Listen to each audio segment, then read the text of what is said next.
नमस्कार, मैं बालकृष्ण मुले और आप देखना शुरू कर चुके हैं द प्राइम टॉक का स्पेशल सेगमेंट द वॉरियर्स के हमारे मेहमान हैं श्री अजय जी जैन साहब। अजय जी जैन साहब बीएसएफ से रिटायर्ड है और all India BSF x man welfare association के राष्ट्रीय अध्यक्ष भी है। अजय जी, आपका ढेर सारा स्वागत है द प्राइम टॉक के स्पेशल सेगमेंट द वॉरियर्स में। आज आपका लुक एक बार फिर इतना ही एनर्जेटिक लग रहा है, जिस तरह से आपने ड्रेसअप आपका दिख रहा है कि वाकई आर्मी से या बीएसएफ से, राष्ट्र से आपको कितना लगाव है। चूँकि हम 15 अगस्त की पूर्व संध्या पर चर्चा आपसे कर रहे हैं, इसलिए हम जानना चाहेंगे कितनी खुशी के पल होते हैं आपके लिए। देखिए, जो भी राष्ट्रवादी लोग हैं और ख़ासकर सेना के जवान जो हैं या सेना के अधिकारी, उनके लिए सबसे बड़ा पर्व होता है 15 अगस्त और उसके बाद 26 जनवरी। बिल्कुल सही कहा। हमारे देश ने सदियों तक गुलामी झेली और उसके लिए मंगल पांडे जी से लेके सुभाष चंद्र बोस और कई नाम एक के बाद एक आप अगर देखेंगे तो एक से एक स्वतंत्रता संग्राम सेनानी हुए, वीर हुए, जिन्होंने अपनी शहादत दी, अपना सर्वोच्च न्यौछावर कर दिया इस राष्ट्र को स्वतंत्र कराने में। तो निश्चित तौर पे हम फौजियों के लिए तो ये बहुत बड़ा पर्व है और राष्ट्र की आन बान शान के लिए, तिरंगे के लिए हम अपना सर्वोच्च न्यौछावर करने की हमेशा वो करते हैं, कोशिश करते हैं कि हम अपनी शहादत दें। बिल्कुल सही कहा अजय जी। और आपके व्यक्तिगत जीवन की यदि चर्चा करें तो आपके जीवन की शुरुआत कैसे हुई, आपके जीवन का सफ़र कहाँ से शुरू होता है? मैं तो वैसे साधारण परिवार था। फादर मेरे कॉलेज में प्रिंसिपल थे जी।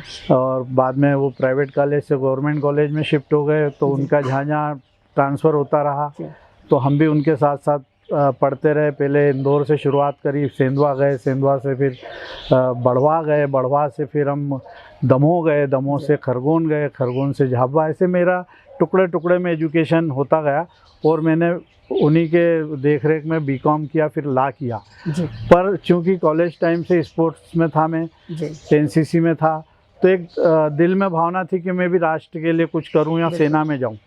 उस वक्त हमारे समाज के जैन लोग कभी फौज में जाने की सोच भी नहीं सकते थे। जब मैं गया 1982 में मैं गया और काफ़ी समाज का और घर का भी विरोध था, क्योंकि सबसे बड़ी प्रॉब्लम थी कि ये नॉनवेज और ड्रिंक वाली वहाँ पे। तो मैंने ये विश्वास दिलाया कि मैं कभी इन चीज़ों में अपना बिल्कुल वेजिटेरियन रहूँगा और कोई ऐसा काम नहीं करूँगा कि अपने परिवार का नाम खराब हो।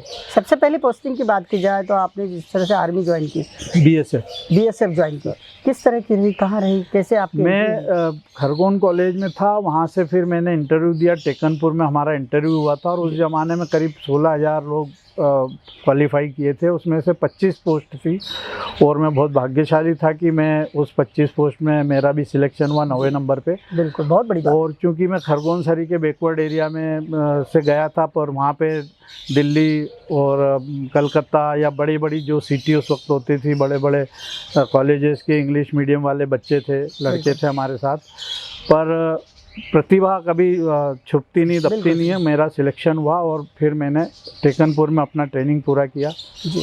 ट्रेनिंग पूरा करने के बाद मैं पहला व्यक्ति था बीएसएफ के इतिहास में जो आफ्टर ट्रेनिंग, पहली पोस्टिंग मेरी as a instructor Bangalore training centre में हुई जी। उस वक्त वहाँ पे सीआईएसएफ की ट्रेनिंग चलती थी और बीएसएफ के अंडर में, तो मैं वहाँ पे एज ए इंस्ट्रक्टर पोस्ट हुआ और फिर मैंने वहाँ पे करीब 2 साल के बाद इंटरव्यू लिया डीजी साहब का कि मैं तो फौज में आया हूँ बॉर्डर पे लड़ने के लिए जी। और आपने मुझे यहाँ टीचर बना दिया, क्योंकि टीचर ही बनना होता तो फिर मेरे लिए ऑप्शन थे कॉलेजेस में, क्योंकि उस वक्त प्रिंसिपल को पावर होती थी अपॉइंटमेंट देने की। बिल्कुल सही कहा। तो फिर मेरा कश्मीर पोस्टिंग हुआ। इस बीच मैंने डेजर्ट वारफेयर, एक कोर्स होता है रेगिस्तान में होता है वो, और रेगिस्तान में युद्ध कला जी। तो मैंने जोधपुर और जैसलमेर के जो रेगिस्तानी इलाके, वहाँ 50 डिग्री टेम्परेचर पे वो ट्रेनिंग हुई, 2 महीने की वो ट्रेनिंग की। पर मेरी पोस्टिंग उसके बाद करी इन्होंने बर्फ़ में, जहाँ -24 डिग्री पे मैं रहा जी। और बड़ा अच्छा मेरा वहाँ पे भी टेन्योर रहा। फिर मेरी काबिलियत कहें या मेरा लुक कहें या जो भी है, मुझे 26 जनवरी करने का भी मौका मिला दिल्ली में 26 जनवरी परेड मैंने 85 की करी जी। उस वक्त। उसके पहले मेरे को पंजाब में भी ड्यूटी करी, फिर कुछ समय इंदिरा जी की सिक्योरिटी में मैं रहा। वहाँ से फिर मुझे कश्मीर भेजा, वहाँ से फिर मैं वापस दिल्ली आया और परेडों में होते होते फिर मैं एक ट्रेनिंग कोर्स करने के लिए इंदौर आया था CSWT में। जी। तो यहाँ फिर मेरा एज ए इंस्ट्रक्टर सिलेक्शन हो गया और करीब 6 साल में एज ए इंस्ट्रक्टर हैं इंदौर में पोस्टिंग। अजय जी, BSF में रहते हुए अचीवमेंट्स की भी बात आती है, जब आपको वो आज भी रोमांचित करते हैं, वो क्या है आपके जीवन में? देखिए अचीवमेंट तो जैसे पंजाब में थे हम, एंटी जब ये आतंकवाद चरम पे था, बिल्कुल। कश्मीर में भी शुरुआत हो चुकी थी जी। तो वहाँ पे भी रहे। पंजाब में मैंने काफ़ी अच्छे काम किए और मेरी जो सर्विस थी, हालांकि मैंने कुल 10 साल सर्विस की BSF में, जी। कुछ पारिवारिक कारणों से मुझे छोड़ना पड़ा। जी। कंबोडिया मेरी UNO में पोस्टिंग हो गई थी और उसी दिन मेरी डॉटर हुई थी और कुछ ऐसे सरकमस्टांसेस थे कि वहाँ पे वेजिटेरियन फूड की भी प्रॉब्लम थी। तो फिर मैं रिज़ाइन करके और BSF छोड़ के आ गया था। पर उस बीच में 10 साल की सर्विस में मैंने जो अचीवमेंट किए वो लोग 40 साल या 35 साल में भी नहीं कर पाते हैं। बहुत बड़ी बात है। 7 DG के कमेंडेशन रोल और करीब 42 केश रिवार्ड से मुझे BSF में नवाजा गया इतनी कम उम्र में। जी। ये मेरे लिए बहुत बड़ी बात थी। बहुत बड़ी बात है। और और कहीं ना कहीं क्योंकि BSF छोड़ने के बाद भी मैंने BSF से जुड़ा रहा, एक मन में भावना होती थी कि हमने BSF की दाल रोटी खाई है, जी। तो इसके लिए जो भी बन पड़े करना चाहिए। और मैं आज तक भी समय समय पे BSF के ऊपर होने वाली प्रॉब्लम्स के लिए आवाज़ उठाता हूँ, हमारे जवानों के लिए आवाज़ उठाता हूँ। जी।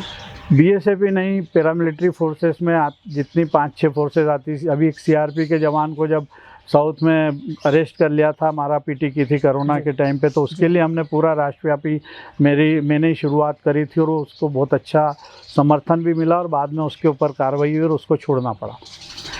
तो ऐसे अचीवमेंट तो बहुत सारे हैं। जी। तो सफ़र चलता रहा ज़िंदगी का। इस बीच में इंदौर में ही सेटल था क्योंकि यहीं के हम लोग रहने वाले थे। जी। तो यहाँ से BSF से भी अटैच रहा, BSF के अधिकारियों से, जवानों से। फिर मुझे जब नई नगर सुरक्षा समिति बनी थी तो वो जूनी इंदौर क्षेत्र में मुझे नगर सुरक्षा समिति में सदस्य बनाया। जी। और 2-3 मीटिंगों के बाद जब उन्होंने देखा, एडिशनल SP साहब ने, कि यार ये तो फौज का आदमी और ये कुछ करने की वो रखता है, तो उन्होंने मुझे CSP संयोजक का पद दिया और फिर मैं करीब 14 साल जूनी इंदौर बहुरुआ क्षेत्र का CSP संयोजक रहा। बिल्कुल। और आप एक्समैन के लिए भी काफ़ी काम करते हैं BSF के, वो क्या कार्य है, किस तरह के काम होते हैं? देखिए BSF एक्समैन के लिए बहुत सारी ऐसी मूलभूत समस्याएं हैं जिनके लिए वो मतलब जवान लड़ नहीं पाते हैं। जी। जैसे कि मैं आपको छोटा सा उदाहरण दूं कि एक जवान की पोस्टिंग थी कलकत्ता की सीमांत एरिया में, बॉर्डर पे। जी। वो वहाँ से रिटायर हुआ, उसकी बटालियन वहाँ से शिफ्ट हो गई राजस्थान। जी। अब उसके जो पेंशन के पेपर हैं या उसके जो डॉक्यूमेंट हैं, वो लेटर कहाँ लिखे? वो लेटर लिखता है बंगाल, जहाँ उसकी बॉर्डर पे यूनिट थी, और वो पता पड़ता है कि वो यूनिट तो राजस्थान फ्रंटियर में कहीं चली गई। तो वो फिर जो रिटायर्ड लोग हैं वो हमारी एसोसिएशन के पास आते हैं और हमारी एसोसिएशन फिर उसकी पूरी समस्या को सुनती है और फिर फोर्स हेडक्वार्टर के और यहाँ लोकल जो अथॉरिटीज़ हैं, हमारे नोडल अधिकारी होते हैं IG, उनको फिर हम रिक्वेस्ट करके उनसे लेटर लेते हैं, हम अपने मेल करते हैं और वो काम उसका इंदौर में बैठ के भी वो काम हो जाता है। बिल्कुल। और अब समय समय पे कुछ ना कुछ एक्सपेंस के लिए आयोजन भी करते हैं, किस तरह के आयोजन? हाँ, हम समय समय पे ऐसे कुछ गेट टुगेदर भी करते हैं। साल में एक हमारा बड़ा सालाना जलसा होता है, उसमें हम सभी एक्समैन को, करीब 400 लोग यहाँ पे हमारे रिटायरीज आसपास के जिलों के हैं, उनको सपरिवार बुलाते हैं, उनकी समस्याएं सुनते हैं, उनको अपनी बातें नई जो फौज में शुरुआत हुई है, जो उनको सुविधाएं सरकार दे रही, उसके बारे में बताते हैं। और उसके बाद फिर उनके साथ हम भोजन करते हैं सब साथ में। और इस तरह के जब आयोजन होते हैं, उसके अलावा फिर हम एक्समैन जो आर्मी, BSF, CRP सभी फोर्सेस के, उनका भी कभी कभी कोई कार्यक्रम करते हैं। हर साल हम रक्षाबंधन करते थे राजवाड़े पे, तो उसमें सभी फोर्स के लोग इकट्ठा होते हैं और उनको बड़ा अच्छा लगता है कि चलो कोई तो रिटायर होने के बाद हमारी पूछ परख करने वाला। सही बात है। आपका एक सामाजिक विडोज जो वार विडोज हैं, उनके लिए भी हम काफ़ी काम करते हैं, उनको समय समय पर सम्मान भी दिलवाते हैं, उनके जो तकलीफ़ें हैं वो सुन के दूर करने की कोशिश करते हैं, जिला प्रशासन से मिलके, राज्य सरकार से मिलके, और हमारे जो फोर्स हेडक्वार्टर के लोग हैं उनसे भी हम संपर्क करते हैं कि भाई इनको ये प्रॉब्लम है, तो वो भी हम समय समय पर दूर करते हैं। आपका एक सामाजिक सरोकार भी देखने को बार बार मिल जाता है, किस तरह से आप समाज के लिए लगातार सक्रिय रहते हैं? देखिए, जब मैं फौज छोड़ के आया तो मैंने अपने आप को बिज़ी रखने के लिए कुछ सामाजिक संगठनों से जुड़ा। जी। रक्तदान मेरा कॉलेज के टाइम से शौक था और पैशन। खरगोन का पहला रक्तदाता मैं था। गुड, बहुत शानदार। एक आदिवासी महिला का थ्रेशर में हाथ आ गया था और डॉक्टर दर थे, वो आए थे, नए नए ऑर्थोपेडिक थे, वो बोले इसको ब्लड चढ़ाना पड़ेगा। जी उस वक्त ब्लड देने का कोई वो नहीं था, पर मेरे यहाँ पे एक मैगजीन आती थी घर पे, स्पान करके, जी शायद यूएस की मैगजीन थी, तो फादर के पास आती थी, उसमें मैंने ब्लड डोनेशन के बारे में एक आर्टिकल पढ़ा था। उस वक्त, हालांकि अंग्रेजी बहुत अच्छी नहीं थी, पर फादर ने ट्रांसलेट करके बताया था। जी तो मैंने वो पहली बार वहाँ ब्लड दिया था और ब्लड देने के बाद मेरा जो सम्मान उस शहर में हुआ, जी मतलब आप मानेंगे नहीं, कंधे पे बिठा के मेरे घर तक छोड़ के आया, करीब 200-250 लोग, और बहुत मान सम्मान। महीने भर तक कोई मुझे सेब फल खिलाता था, कोई जब भी शहर में निकलता था, जी कस्बा था उस वक्त छोटा था, तो लोग बुला बुला के प्यार करते थे, केला खिलाते थे, तो सेब फल खिलाते थे, कोई बादाम देता था। उसके बाद जब मैं फ़ौज में था, वहाँ भी मुझे मौके मिले रक्तदान करने के। फिर जब मैंने सर्विस छोड़ दी तो मेरा वो रक्तदान तो चालू था। जी फिर मैंने लायंस क्लब ज्वाइन करवाई, मुझे लोगों ने प्रेशर डाल के, तो लायंस क्लब में मैं सदस्य से लेकर हर पोस्ट पे रहा और अध्यक्ष बना लायंस क्लब इंदौर ईस्ट का, जी जो उस वक्त एमपी का शायद सबसे बड़ा क्लब होता था। तो उसके दौरान भी मैंने ब्लड डोनेशन किया और उसके लिए मुझे लायंस इंटरनेशनल की तरफ से गोल्ड पिन से नवाजा गया, जी। फिर डायमंड पिन से नवाजा गया, बहुत बड़ी बात, और मैंने 132 बार ब्लड डोनेट किया है। बहुत शानदार। पर अब चूंकि एज भी 60 के आसपास हो गई, शुगर की भी प्रॉब्लम है, तो अभी मैं देता हूँ, पर बहुत इमरजेंसी होती तब देता हूँ। कोई ऐसा आ जाता है कि कहीं नहीं मिल रहा है और ओ पॉजिटिव बड़ा यूनिवर्सल ग्रुप है, बिल्कुल सही, तो वो दे देता हूँ। कोशिश करते हैं। आपको पर्यावरण के क्षेत्र में काफी काम देखने को मिलता है, खासतौर से पशु पक्षियों से काफी आप हाँ। करीब से जुड़े हुए, आपका हृदय जो है बड़ा ही संवेदनशील है। आप किस तरह धड़कता है आपका ये दिल? पर्यावरण के बारे में तो बचपन से ही, देखो मैं बताऊं, हमारा बड़े ऑर्थोडॉक्स फैमिली थी, जैन फैमिली। मेरे दादाजी बड़े पूजा पाठ वाले और मंदिर वाले थे, तो घर में हमको पेड़ पौधे नहीं लगाने देते थे। तो मुझे किसी के घर गया और वो तुलसी का पत्ता खाया तो मुझे बड़ा टेस्टी लगा। उस वक्त उसका आध्यात्मिक और उससे मुझे कुछ नहीं पता था। मैंने वो तुलसी का पत्ता खाया तो मैंने कहा यार ये तो अपने को लगाना चाहिए, तो मैं एक गमला तुलसी का उठा के अपने घर पे ले आया किसी के यहाँ से। तो जब मेरे दादाजी को पता पड़ा तो उन्होंने मुझे लिटरली लकड़ी से, डंडे से मारा ही, बोले कि तुम जैन हो और ये तुलसी का तो विवाह करना पड़ता और तुम क्यों लिया यार, ये काफ़ी उन्होंने। तो उस दिन से मेरे मन में एक विद्रोह का वो था कि यार पेड़ पौधे लगाने में समाज, जैन समाज क्यों आड़े आता है। जी।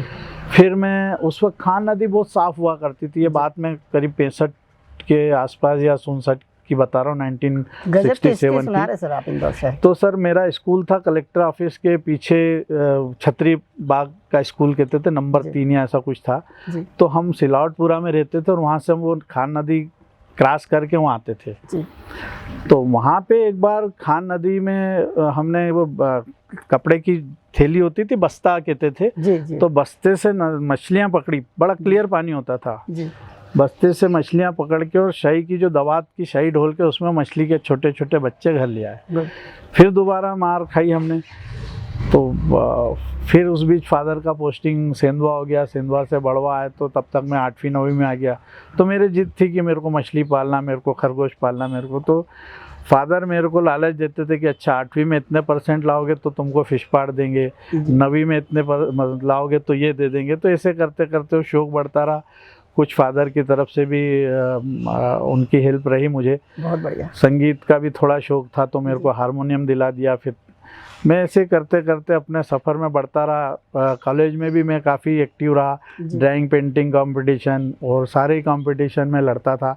इवन जो प्योरली लड़कियों के कंपटीशन होते थे वो भी मैं लड़ता था और उसमें भी फर्स्ट आता था। कहीं ना कहीं आप तो वॉरियर के साथ साथ महारथी का भी स्वरूप लिए हुए हैं। नहीं, ऐसा कुछ नहीं है, पर हाँ ये है कि मैंने काफ़ी, मतलब वो कहते हैं ना, मुझे बोलते थे, फादर भी कहते थे और उनके फ्रेंड भी बोले, जेका बाल मास्टर ऑफ नन, बोले सब काम करता है पर मास्टरी किसी में नहीं करता, करता छोड़ देता है।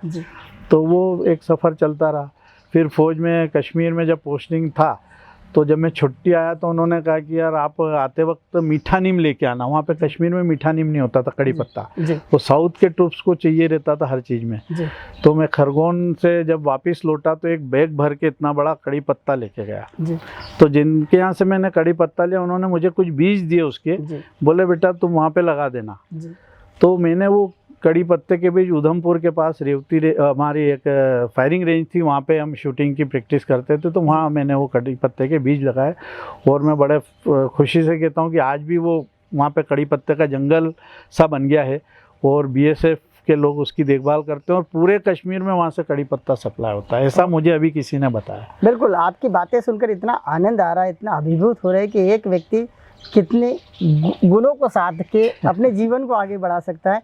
आप आध्यात्मिक भी खूब है, मैंने देखा कि घर में आपके मैं इतना एंटीक रूप से। मैं अध्यात्म की बहुत ज़्यादा डीप तो नहीं बोलूँगा, पर हाँ अध्यात्म का शौक भी रहा पुस्तकें पढ़ने का। और मेरे उसमें उसको बढ़ावा मिला जब मैं बढ़वा में था। जी तो बढ़वा चूँकि नर्मदा के किनारे था और मेरे घर से 2-3 किलोमीटर पे ही नर्मदा थी, तो हम लोग अक्सर वहाँ नहाने जाते थे। बिल्कुल। और जब वहाँ नहाने जाते थे तो वहाँ काफ़ी साधु सन्यासी, वो परिक्रमावासी कहते हैं उनको, वो आते थे और वहाँ घरों पे भी वो भिक्षा के लिए आते थे। तो उनके साथ थोड़ा सत्संग वगैरह होता था, वो कुछ अच्छी बातें बताते थे। फादर ने हमको गीता प्रेस गोरखपुर की बहुत सारी किताबें दी थी, जो बहुत उस वक्त 2 पैसे 5 पैसे 4 आने की बहुत हो गई। तो बिल्कुल सही कहा। उसमें मतलब इवन गीता थी 1 रुपये 20 पैसे की, जी वो मेरे पास आज भी कलेक्शन में है। तो छोटी सी गीता भी दी उन्होंने कि बेटा ये पढ़ा करो। बिल्कुल। तो वो नीति कथाएं, बोध कथाएं, और वो पढ़ा तो उसके कारण थोड़ा सा अध्यात्म की तरफ रुझान हुआ।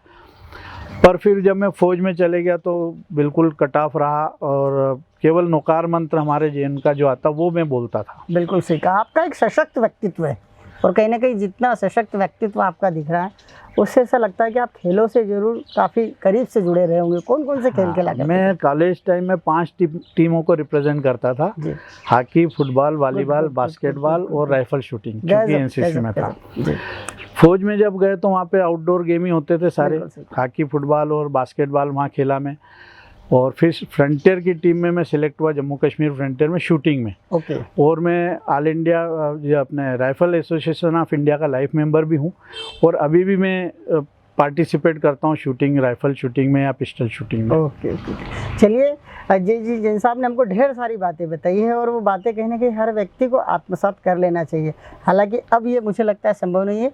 अजय जी, आप द प्राइम टॉक के वॉरियर शो के हिस्सा बने, इसके लिए आपका बहुत बहुत धन्यवाद। नमस्कार।